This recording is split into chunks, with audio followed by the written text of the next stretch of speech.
De tous les chasseurs de baleines, Émile était le plus grand, le plus fort, le plus adroit et le plus courageux.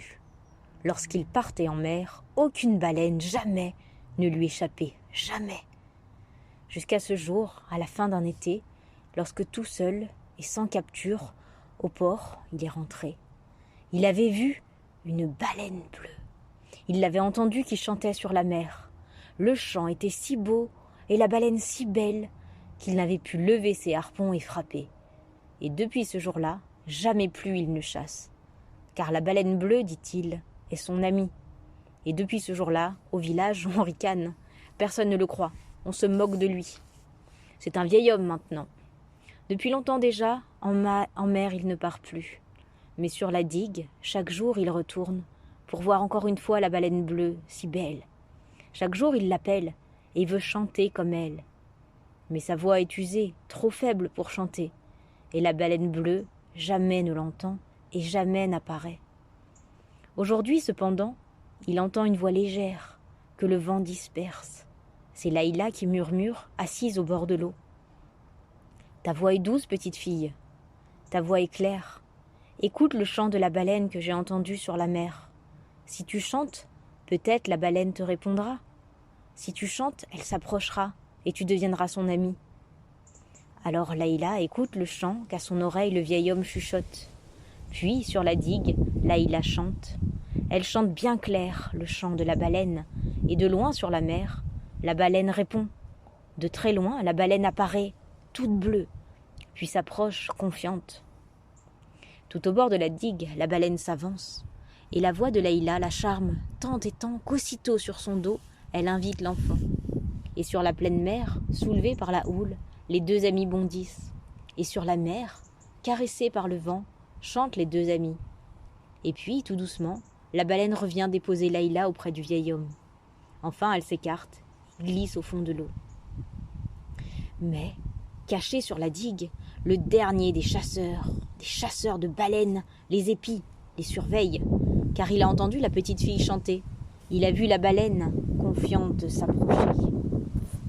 Alors, le dernier des chasseurs attrape Laïla, la retient et lui parle.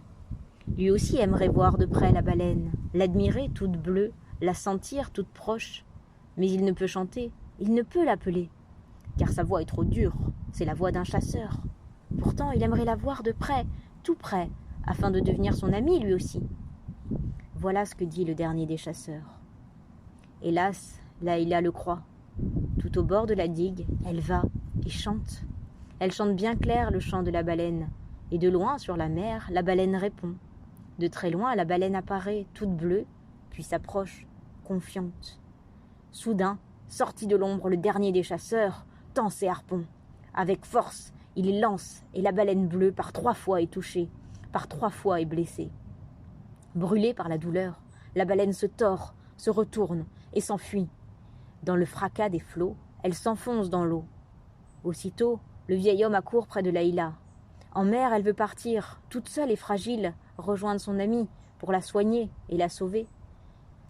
Pour l'aider à sauver la baleine blessée, aujourd'hui le vieil homme va reprendre la mer et conduire au grand large son amie Laïla. Mais là-bas, au grand large, la tempête se lève, le vent qui hurle et l'eau qui gronde étouffent dans le bruit le chant doux de Laïla. Et la baleine n'entend pas la voix claire et confiante de son amie. Mais là-bas, au grand large, tout le ciel s'assombrit. Et dans l'obscurité, la baleine épuisée a les yeux tout troublés. Sur la barque, elle croit voir le dernier des chasseurs qui vient pour achever son travail de tueur.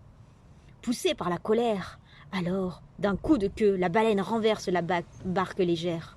Elle la fait rouler dans la vague écumante et aperçoit trop tard le vieil homme et Laïla.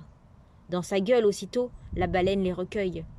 Avec soin, elle les porte au plus proche rivage, sur une île tranquille, au milieu de la mer. Là, sur l'île tranquille, Laïla, de sa voix claire, apaise la baleine. Là, sur l'île tranquille, doucement, le vieil homme retire les harpons. Et la baleine, soulagée, sourit à ses amis. Mais il faut quitter l'île et retourner au port. Sur la digue, aujourd'hui, on est émerveillé, car tout le monde entend le chant de la baleine. Tout le monde la voit, toute bleue et très belle, qui porte sur son dos le vieil homme et Laïla.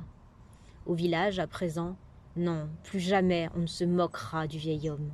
Au village à présent, plus jamais personne ne chassera.